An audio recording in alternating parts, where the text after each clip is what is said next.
This is OwlUp, where learning happens in minutes, not hours. For a deeper journey, explore all our courses at owlup.co. Now, let's dive in.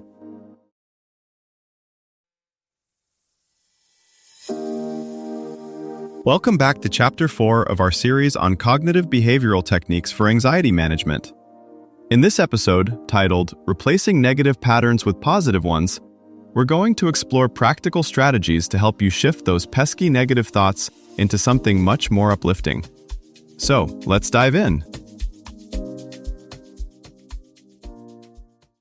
Your brain reuses yesterday's thoughts like leftovers. Research suggests nearly half your daily actions run on habit. You catch yourself in the same argument, the same late-night scroll, the same self-criticism, and still feel surprised. If it's all learned, why does it feel so permanent? Here's the twist. Your worst patterns aren't moral failures. They're solutions your brain once filed under, "This kind of works, keep using." Snapping at your partner may have started as a clumsy way to feel in control. Overcommitting at work might have once protected you from criticism. Even that late-night spiral of self-blame can function like a warped safety blanket. Familiar, predictable, weirdly soothing. What changes everything is this. You don't have to erase these patterns. You can promote new ones into their place. Instead of waging war on anger, people-pleasing, or worry, you give your brain a better script to run when those old cues show up. In this episode, we'll look at how evidence-based tools like CBT, mindful awareness, and reinforcement can help you quietly swap out the old default settings for responses that actually serve the life you're trying to build. Think of this episode as moving from diagnosis to renovation. We're not just noticing, I do that a lot.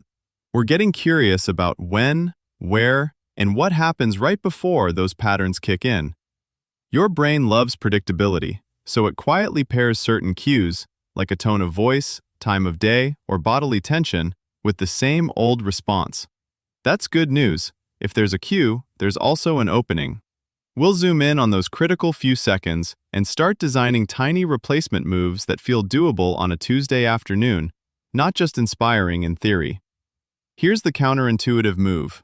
Instead of asking, "How do I stop doing this?" start asking, "What job is this pattern trying badly to do for me?" Most repeat behaviors are serving a function: soothing, numbing, protecting, avoiding, rewarding. If you only rip them out, you leave the job vacancy open, so the same pattern, or another unhelpful one, rushes back in. CBT research backs this up. Patterns stick not because they're logical, but because in the short term, they work at something. A harsh inner critic might be clumsy self-motivation. Doom scrolling might be crude stress relief. Procrastination might be temporary anxiety control. When you understand the function, you can design a replacement that does the same job with fewer side effects. Here's where the habit loop idea gets practical. Instead of wrestling with the whole pattern at once, you zoom in on the moment of choice, often a tiny slice of time your brain rushes through on autopilot. For instance, you feel a jolt of anxiety before opening email. Your usual move is to avoid and go to social media. You sense tension during a disagreement. Your usual move is to raise your voice or shut down. You notice a pang of shame after a mistake. Your usual move is to mentally replay every past failure. The goal isn't "be calm" or "think positive," too vague, too big.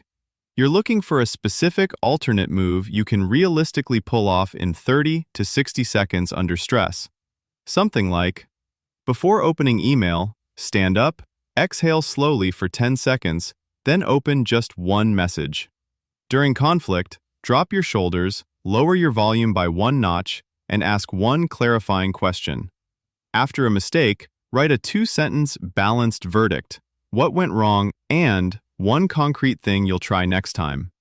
In nature, when a river keeps eroding the same bank, engineers don't yell at the water. They gently redirect its course with small barriers and a new channel. Your brain is similar. You're not forcing yourself to be a different person overnight. You're placing tiny, deliberate redirects exactly where the flow usually turns. Over weeks of repetition, those micro-choices accumulate into a new, sturdier route your mind starts favoring automatically. You don't have to overhaul your entire life to start this swap. You just need one tiny test site. Think of a single recurring situation where you usually walk away thinking, "Ugh, I did it again." Snapping in traffic, doom scrolling in bed, saying yes when you meant no. That's your lab. Pick one pattern and name the exact moment it begins. Not the whole argument or the whole evening, but the first tell. A knot in your stomach, a phrase you always say, the time you reach for your phone. Now, design a small, almost comically easy alternate move you'll plug in right there. A few examples. When you catch yourself hovering over a shopping app, you pause long enough to ask, "What am I hoping this fixes today?" When you hear your inner critic say, "You always screw up," you answer with, "Name one time I handled this okay." When you feel the urge to fill silence by agreeing, you buy 3 seconds by sipping water or taking a breath before responding. As tech improves, pattern replacement may feel less like working on yourself and more like having a smart coach in your pocket. Personalized neurofeedback could flag early tremors of stress the way weather apps flag incoming storms, nudging you toward your chosen replacement behavior before the old loop ignites. But as insurers fund digital tools and platforms learn your triggers, the line between supportive guidance and quiet manipulation will blur, demanding clear consent and transparent design.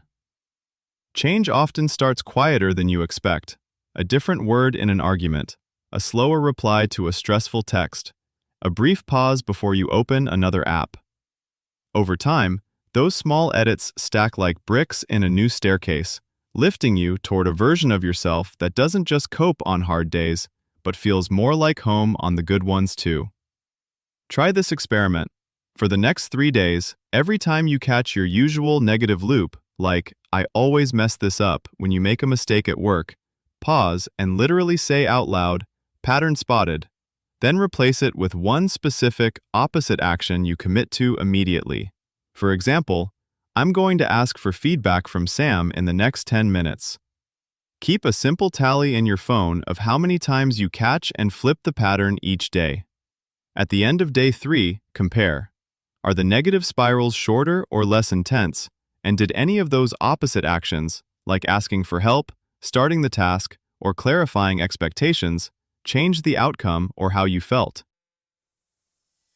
This was OwlUp, your daily step forward. This series continues with more chapters on OwlUp.co. Visit OwlUp.co to access the complete course and continue your learning journey. See you there!